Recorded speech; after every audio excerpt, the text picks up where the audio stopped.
welcome. This is Annie Toll, and I'm a Catholic convert of about 37 years from the Church of England, and I wanted to tell you a story today of how the Blessed Virgin Mary has brought me by divine providence all the way to Turkey to her house that she lived in with St. John in Ephesus.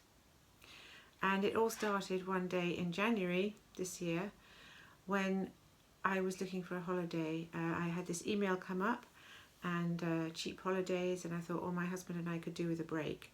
And that was to be earlier in the year, around April time. So I was looking at these deals and I thought, oh, it'd be great, you know, I'd like to go to Italy or Greece. So anyway, I phoned up the company and the man said, oh, why don't you try this amazing hotel in Turkey? And so I asked a few questions. I said, what, is it on the beach or up in the mountains? So he said, well, it is up in the hills, up in the mountains. It's a golf resort and it's all inclusive and it's a really good deal. So I said, okay, that's fine. And so I booked it. And then, of course, what happened? COVID came along. So I phoned the company up and I said, oh, we're not going to be able to go now. Can I have my money back, please? And they said, you can't have your money back, but you can move your holiday to another date. So I thought about it and I thought maybe, after the school holidays, September would be a good time. And then I thought, oh, September is our wedding anniversary. That was all fine, and I went ahead and booked that with him. Still didn't know exactly where in Turkey this was we were going. I knew that Our Lady's house was in Ephesus because we have been there before many years ago. And I looked it up and found that it was actually 13 kilometers from Ephesus where we were staying. I just couldn't believe it. I said to my husband, well, that has to be Our Lady. She's sorted out this, because I always put our holiday plans, anything we're doing like that, into Our Lady's hands, always, and she always comes up trumps. But this is just incredible. Anyway, we went on holiday, got there, and we in fact looked at what tours we could do from the hotel, one of which was going to Ephesus, and it included a visit to Our Lady's house, because last time it didn't, because there weren't enough people interested. But this time it did, and it was on 2 days. Now, the week we were there happened to be Our Lady's birthday on the 8th of September, so that was the Tuesday. I was thinking how wonderful it'd be to go there on her birthday, Tuesday. Both the tours were listed as going the day round her birthday, so the day before and the day after. And so when the guide came and said, well, what do you want to book? We said we want to go to Ephesus and Our Lady's house. And he said, oh, I'm so sorry, but because there aren't so many people here, it's not on those 2 days that we've listed on the brochure. We'll actually be going on the Tuesday, the 8th of September. So, of course, my heart leapt and I thought, oh my gosh, this is just unbelievable. It's worked out that we're going to be going to Our Lady's house on her birthday. What could be better? So I know Our Lady orchestrated it all. And then when it came to the day, we were picked up by a bus, and then we picked up another few tourists. They were all from Moldavia. And we picked up our guide and another guide who was going to translate for the Moldavians.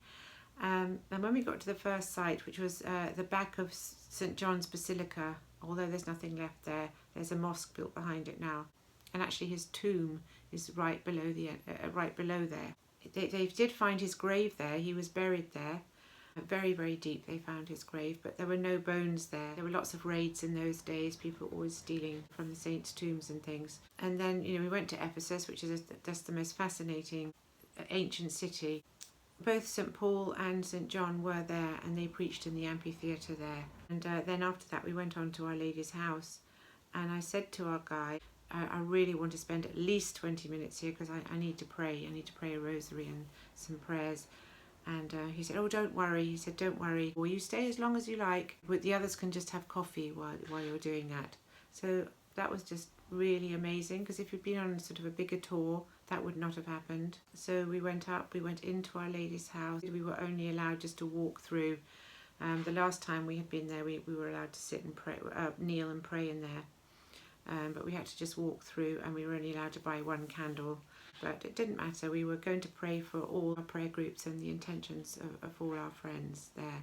So we walked through the house, and then we sat on a wall outside and prayed our rosary, and it was just so peaceful.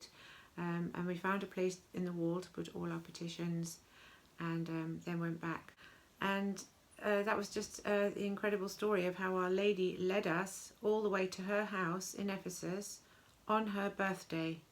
And it wasn't intentional. I wasn't even going to go to that country. But this is how it was orchestrated. And actually, when I booked that holiday, it was really strange because it was a winter's day, January, and outside it was really, really cloudy. Well, the minute I booked that holiday, literally the clouds parted and the sun was twinkling in the sky straight through the window at me, really twinkling. It was like, God smiling and saying, this is good, And I even told my husband that. I said it was amazing. The minute I booked the holiday, the clouds parted and the sun came out. I said that must be a sign that, that's good.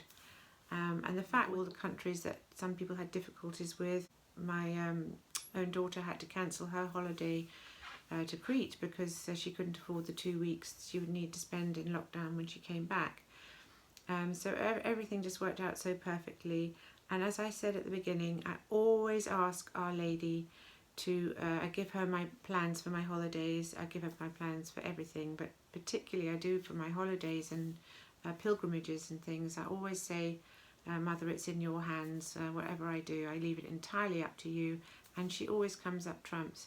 And I know that she invited me there, for my husband and I, on our anniversary week for her birthday.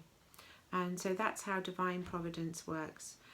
If you believe and you have trust and you give everything over to Our Lady, that's the kind of thing that happens. And of course that happens with giving everything to Our Lady. She gives everything to Jesus, her son. And that's how Jesus likes us to pray, to give everything to his mother. He hears it much better when it goes through Our Lady to him, because he can't refuse her anything. Why can't he refuse his mother anything? Because she's his mother and she intercedes for us, and her intercession is extremely powerful.